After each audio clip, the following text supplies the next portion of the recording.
This is Garis, Masculist, MGTOW flyers.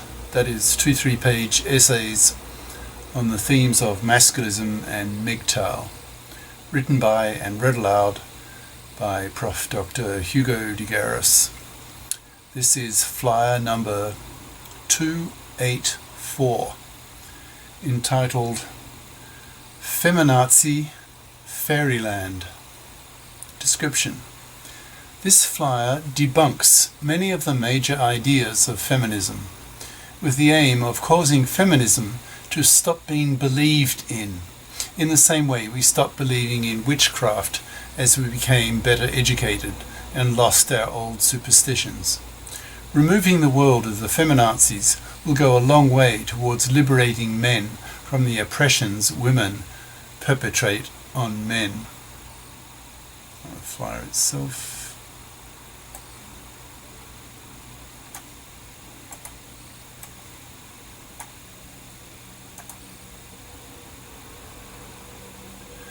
Feminazi Fairyland by Prof. Dr. Hugo de Garis. Email profhugodegaris@yahoo.com. Website profhugodegaris.wordpress.com. This flyer aims to discredit the basic ideas of feminism so as to help destroy it, so that one of the greatest oppressors of men can be removed, so that men can be freed, particularly from the scourge of the fluffy feminist hypocrite-dominated divorce courts. The psychological forces of witchcraft no longer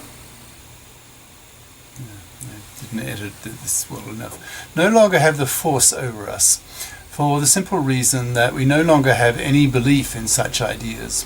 Yet only a few centuries back our ancestors did. People then believed in devils, witches, goblins, etc., which were very real to them. Nowadays, in the era of science, in which we demand experimental proof for ideas, the ideas of witchcraft just do not stand up to critical thinking and empirical testing. They just make no sense, so in time were quietly forgotten about because they were seen increasingly to be what they are now seen as, namely superstitions, that is, beliefs that make no sense, so should be ignored. Personally, I would like to see feminism go the same way, because it is based mostly on superstitions that make no sense, that are refuted by empirical evidence, and yet do enormous damage to society, because feminism preaches to women what they desperately want to hear, that is, that women are as good as men, as valuable as men, as worthy of respect as men. At a deep level, I suspect that women feel just the opposite. That is, that they feel that women are inferior to men, are like children in comparison to men, are incapable of doing things that men can do, for example, build skyscrapers, compose symphonies, write mathematical theorems, produce works of genius, beauty, and grandeur. Most women are in awe at what men do, and feel an intuitive level that men are the superior sex, and envy men for their incredible accomplishments. Feminists tend to be women with more androgenized brains, I suspect, who want to do what men do, that is, have careers, be independent, pull their own financial weight, and earn the respect of society. The male invention of the contraceptive pill, household gadgets, higher education, etc., liberated women from household drudgery, so women were able to take up the traditional male role of having a career, going out into the workplace and earning a living. In the 60s and 70s, when large numbers of women became influenced by the Jewish feminists, Friedan, Steinem, etc., they entered the workforce and disturbed many men who did not like having to work beside women with their femalian ways, so these men resisted. This male resistance caused these women to resent men from giving women what women wanted, that is, respect. Often, women found that they were not taken seriously at work, were not listened to, that men saw women as children, and these women deeply resented this. Many women became strong feminists as a result, because they wanted to be respected by men and demanded it. Since women are half of the population, and that the contraceptive pill has virtually forced women into the workplace, given that a woman will only be an active mother for a few years while the children are small, means that women have a career window of some 4 decades, so women are virtually thrown into the workplace after the 60s. Once women got out of the house and into the workforce, they were made a lot more conscious of the fact that men dominate the workforce, the workplace, the positions of power, of prestige and influence. Women, on the other hand, felt their inferiority and wanted things to change so that women could hold up their own heads and feel some pride in women's achievements. Thus, feminism was given a strong impetus to back up women's desire to be respected by society, that is, by men. Feminist theorists then began cooking up feminist ideology that would appeal to women, especially young women, motivating them to feel pride in being a woman and not feel inferior to men, given men's greater prestige in the workforce in terms of male achievements. Feminists then started telling young women things that appealed to them, that young women desperately wanted to hear, to believe. Unfortunately, the feminists went overboard, telling women things that do not hold up empirically, scientifically, yet have strong appeal to women. Modern feminism has become like a religion to women, selling ideas that make women feel good, yet don't make much empirical sense. Here's a list of such feminist ideas that do not stand up to reality, that belong more in a fairyland than the real world. I list some of the main ones now, and will then refute them, and finish off the flyer with the claim that once women are convinced that most of the ideas of feminism don't make much sense, then millions of women will cease believing in them, and hence abandon them, so making it easier for men to have the gender laws men feared, so that men can be liberated from the feminazi tyranny that is making millions of men's lives a misery due to the fluffy feminist control of the divorce courts, no para, paternity rejection right, etc. Here is a list of some of these feminazi fairy ideas in bulleted form. Women are just as capable as men. Bullet. Women are as smart as men. Bullet. The blame for women's situation falls almost exclusively on men. Bullet. Differences in the genders are cultural, not genetic. Bullet. Women should occupy half of the positions at all levels of society. Bullet. Today's men should be punished by women for past crimes by men against women. Bullet. Masculinity is toxic and should be controlled. There are other major feminist ideas that could be in this list, but there's enough for this flyer. I now refute the above list with the aim of discrediting feminism, so that women stop believing in it as a form of religion that makes no sense. Too many women accept the isaianacy of feminism without bothering to check whether feminism's claims are scientifically valid. They simply believe feminist ideas because they make women feel good. Bullet. Women are just as capable as men. Yes and no. Yes, in the sense that the performance score distribution curves, the bell curves for men and women, overlap pretty much on any performance that can be measured. There will be high-scoring women who outperform most men, and vice versa. Masculists strongly encourage women to assert their full abilities in the workplace so that women can be FIPs, financially independent persons, so that they do not parasite off the money of a man, making him a manslave, ruining his life, especially when she divorces him in a fluffy feminist-dominated divorce court, taking his kids, his house, half his possessions, forcing him to pay child support and alimony, often for life, thus ruining his life. Masculists push the idea that young women need to be socialized by parents and educated by teachers to be FIPS, so that women can pull their financial weight and not parasite off a man, fluffy style. So from the masculist perspective, women need to FIP up, that is, become FIPS, and contribute to society. So the fact that some women outperform most men is something the masculists commend and encourage. But no, in the sense that due to the phenomenon of GMV, that's greater male variance, of female sexual selection of smarter males, of female hypergamy, and higher male testosterone levels, men outperform women at the top end of the performance scales in virtually everything.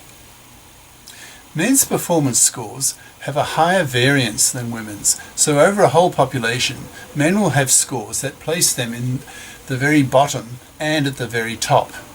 So that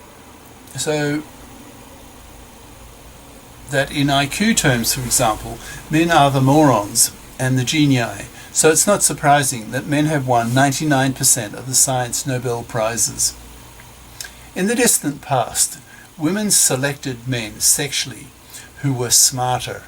Smarter men were better hunters, more able to anticipate the behavior of the prey they hunted, and were thus more likely to bring home the bacon to their dependent girlfriends and to her kids.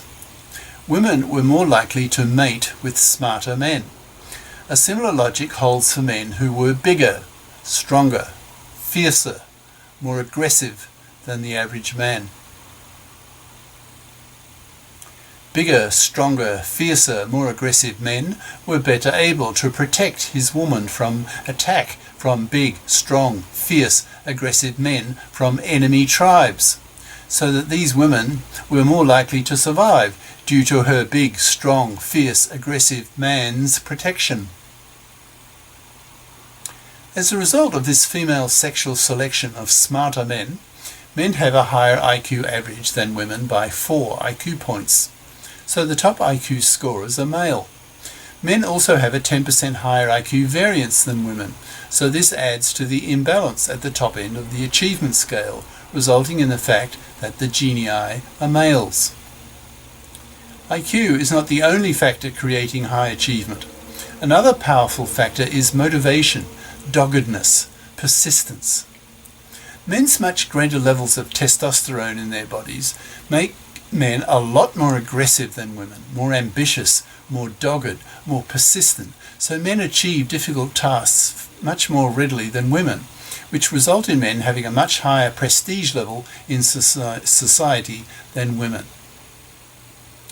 Thus, with a higher average IQ of 4 IQ points than women, a 10% higher IQ variance than women, and much higher testosterone levels, it's to be expected that men vastly outperform women in general achievement, which is why men dominate the entries in the Who's Who books that provide the biographies of famous people, virtually all males, that is, famous men. The term famous women is almost an oxymoron because such women are rare. Bullet. Women are as smart as men.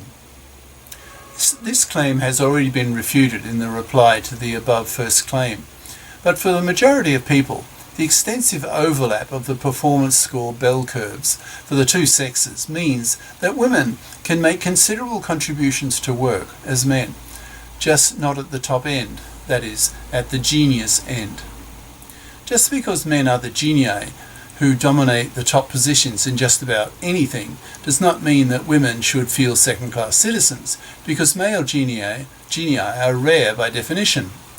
For the vast bulk of humanity, female performance levels are quite adequate to be able to deliver a good performance at work. Women have nothing to be ashamed of. They can pull their own. But as a sex, women cannot compete with men at the top end of the scale. So it's to be expected that men will dominate in everything because of those factors mentioned above, that is, higher average IQ, GMV, higher testosterone, etc. Thus, when comparing the sexes, of course men will come out on top. Men simply are the superior sex when it comes to performance at work. That is just an empirical fact that women just have to accept. Because women evolved to be baby factories and childminders when men were out hunting, men evolved to be curious about the world, to understand it, so as to be able to better master it, to control it, so that they could be better hunters, to bring back more protein to their women and their children. Men have higher curiosity levels than women. Women are more passive about the nature of the world, and hence are much less driven with curiosity to want to understand how the world works, so make less able scientists than women. Women's lower curiosity results in women being much less interesting conversational partners to men than are other men.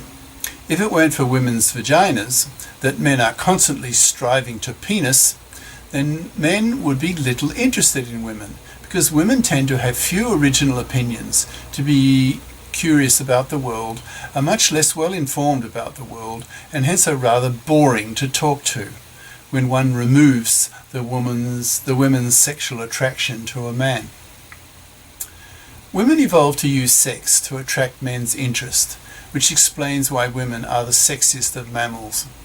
Women evolved to be prostitutes to men, in order to be more effective parasites on men, in order to be able to bribe men more effectively, trading access to her vagina for scarce male hunted meat for her and her babies. Bullet. The blame for women's situation falls almost exclusively on men. This is probably the feminist doctrine most despised by men.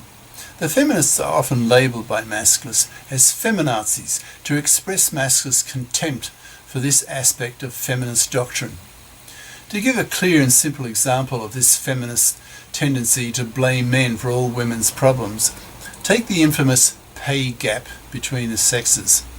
The feminists will claim that the average female earns about 80% of what the average male earns, and concludes from this fact that men discriminate against women in the workplace, not promoting women to higher positions, resulting in women earning less than men.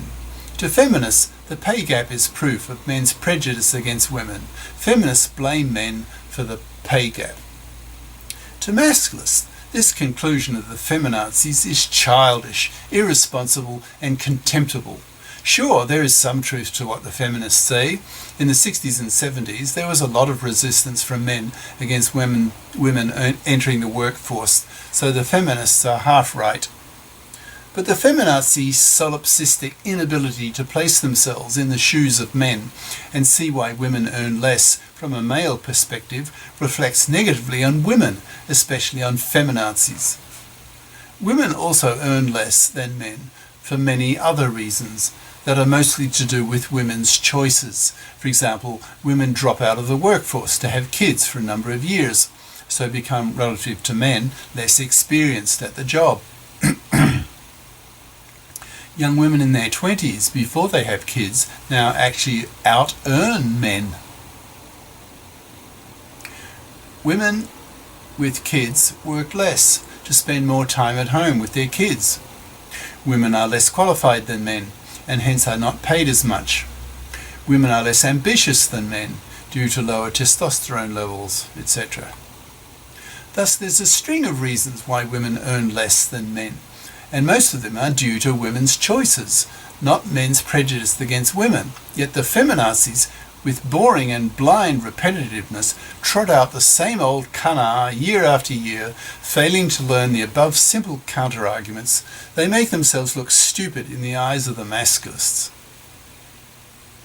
Masculists want women to behave as adults, taking responsibility, as emo fips, that is, equal moral obligations, fips. That is, expecting on moral grounds that women have a moral obligation to fip up equally with men and pull their own financial weight. Masculists expect women to grow up and to toughen up, so that girls are socialized as much as boys to become responsible fips as adults.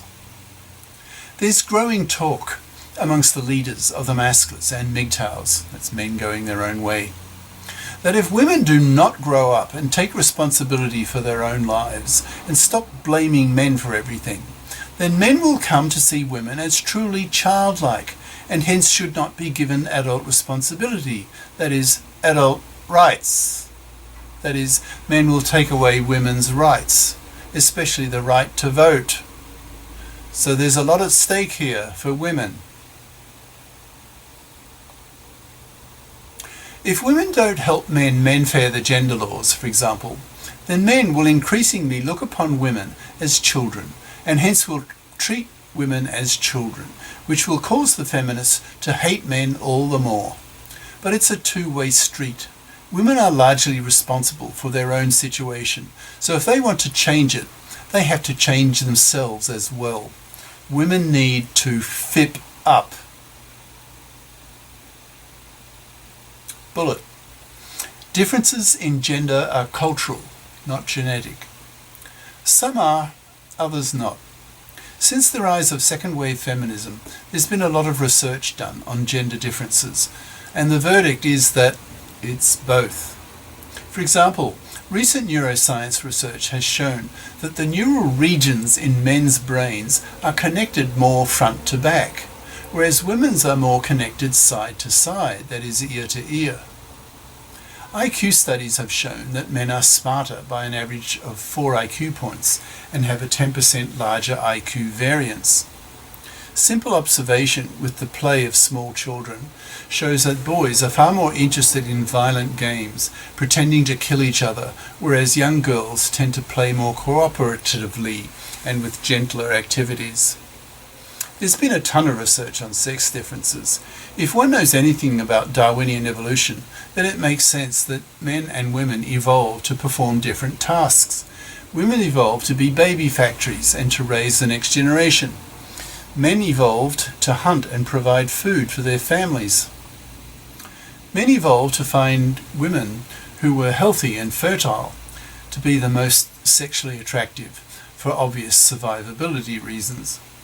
Women evolved to find men sexually attractive who were better providers.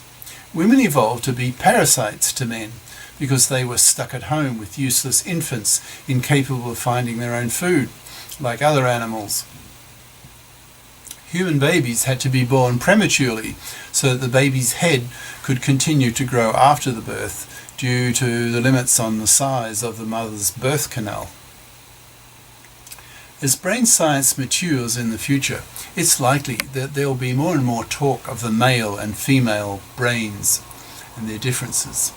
For example, it would not surprise me at all if those few women who excel at traditional male activities, for example, pure math and math physics, have had their brains androgenized when they were in the womb, and so had their brains wired up more in the male pattern than in the female pattern, which is why they behaved like boys in their childhood.